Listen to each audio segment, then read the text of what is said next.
सावधान, डालमिया बाग पर supreme court का निर्णय आने के बावजूद साजिश रच रहे हैं भूमाफिया।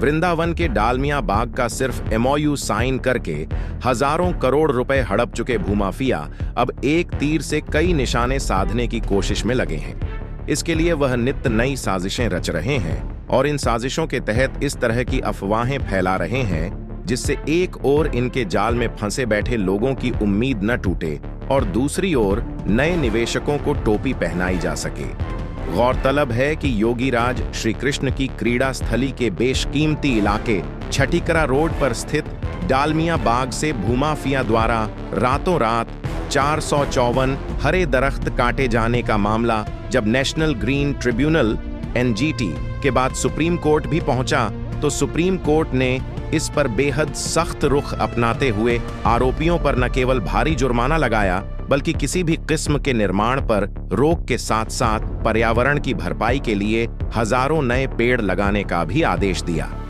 सुप्रीम कोर्ट ने अपने आदेश में 9 बिंदुओं के जरिए यह स्पष्ट किया। 1. 454 पेड़ों की प्रतिपूर्ति उसी भूमि पर वृक्षारोपण करके की जाएगी। 2. 9080 वृक्षों का रोपण आसपास के उपयुक्त स्थलों पर किया जाएगा, जिनमें 4540 मूल वृक्षों के स्थान पर प्रतिपूरक वृक्षारोपण के रूप में तब 4540 पौधे दंड स्वरूप लगाए जाएंगे। 3. प्रत्येक वृक्ष हेतु 1 लाख रुपए के हिसाब से 4,54,00,000 रुपए मात्र का न्यूनतम दंड भूमि स्वामी पर अधिरोपित किया गया है, जिसे वन विभाग के माध्यम से वृक्षारोपण में व्यय किया जाएगा। 4. उत्तर प्रदेश वृक्ष संरक्षण अधिनियम 1976 तथा भारतीय वन अधिनियम 1927 के प्रावधानों के तहत अवैध वृक्ष कटान हेतु दंडात्मक कार्यवाही की जाएगी। 5. संरक्षित वन क्षेत्र में बिना पूर्व अनुमति मार्ग निर्माण हेतु वन संरक्षण अधिनियम 1980 के अंतर्गत अभियोजन चलेगा। 6. वन विभाग द्वारा समस्त अवैध लकड़ी की जब्ती एवं निस्तारण का कार्य किया जाएगा। 7. टीटीजेड प्राधिकरण द्वारा न्यायालय के समस्त आदेशों के अनुपालन की त्रैमासिक रिपोर्ट पेश की जाएगी। 8. निर्माण पर प्रतिबंध रहेगा।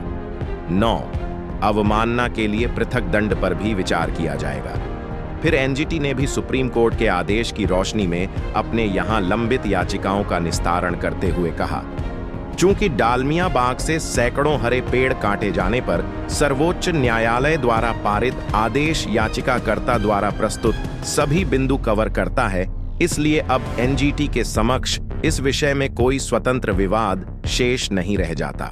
एनजीटी ने अपने आदेश में स्वयं सुप्रीम कोर्ट के आदेश रिपोर्ट संख्या 35/2024 के अनुच्छेद 14 को शब्दशः उद्धृत करते हुए कहा कि हम रिपोर्ट संख्या 35/2024 के अनुच्छेद 14 में दी गई सिफारिशों को स्वीकार करते हैं। सूत्रों से प्राप्त जानकारी के अनुसार सुप्रीम कोर्ट से सख्त निर्णय आने के बाद अब जबकि डालमिया बाग पर हाउसिंग प्रोजेक्ट खड़ा करने का सपना कभी पूरा होता दिखाई नहीं दे रहा और उसके नाम पर हड़पी गई हजारों करोड़ रुपए की रकम भी खुर्द-बुर्द होती नजर आ रही है, तो निवेशकों को गुमराह करने के लिए माफिया तरह तरह के हथकंडे अपना रहा है।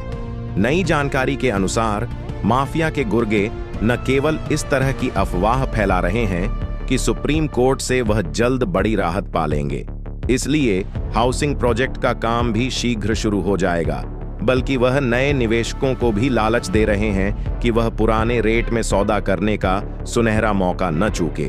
दरअसल इससे माफिया 2 तरफा लाभ हासिल करने के प्रयास में है। प्रथम तो जिनका पैसा उसने हड़प रखा है वो पैसे के वापसी के लिए दबाव न बनाएं और दूसरे नए निवेशकों को टोपी पहनाने में सफल होने पर बाजार में अपनी बर्बाद हो चुकी साख बचाने का काम हो जाए।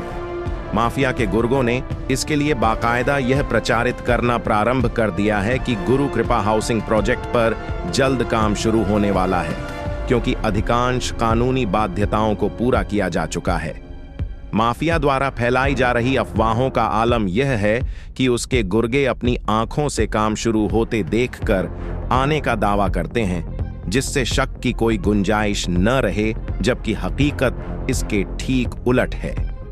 हकीकत तो यह है कि डालमिया बाग में अब भी दूर दूर तक दरख्तों के अवशेष पड़े देखे जा सकते हैं। वन विभाग का बोर्ड यथावत लगा है और उसके पीछे सन्नाटा पसरा हुआ है।